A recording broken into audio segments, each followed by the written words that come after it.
I just got in from seeing Little Women.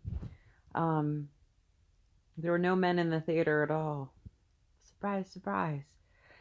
It was, I really, really loved it. And I love that book. And I really enjoyed the 1994 adaptation. I've watched a lot of the adaptations from the past. There's one I think that happened a few years ago that I haven't seen yet, but I, uh, I, it's hard for me to say that this might be my favorite so far. Um, but I want to say that I really do love Gillian Anderson's 1994 adaptation. It holds a really special place in my heart. I mean, the score of that film, it plays in my head sometimes for certain reasons, and it's it's an interesting take on how the story was told, and it's nonlinear.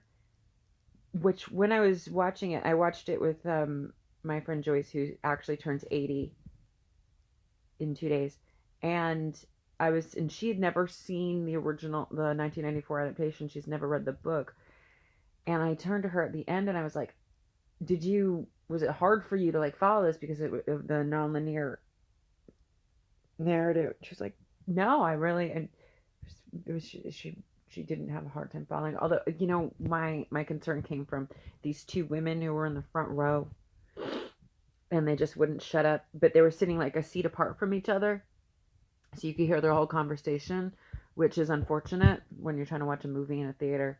But they were having trouble with it, and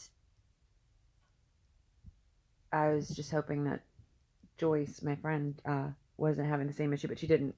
But I really enjoyed them. Greta Gerwig, I want to say her name is. I really enjoyed how she told it because it kept it fresh for me, and I am very familiar with this material.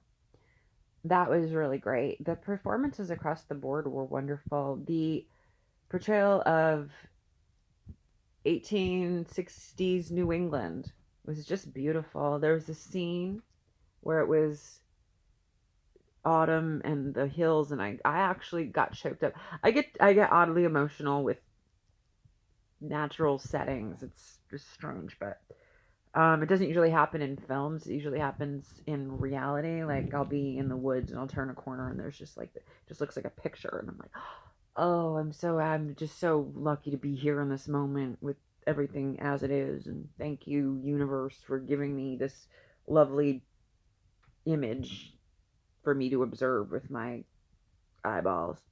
Um, I I loved I really did love everything about it, and I think it's funny. I was reading some reviews about how, oh, it's feminist propaganda, and it's the original Little Women was a very feminist novel, number one, and some people complained about. This is a spoiler. I don't know if you still plan on seeing it. Just the ending's a little different. It's kind of a weird meta twist ending, and I really appreciate what they did there because Louisa May Alcott, who wrote Little Women, which this movie's based on, she died unmarried, childless, and she didn't want to marry off her heroine in Little Women. In the end of this film, it doesn't change the book, but it changes the idea that Louisa May Alcott originally intended to marry off Joe.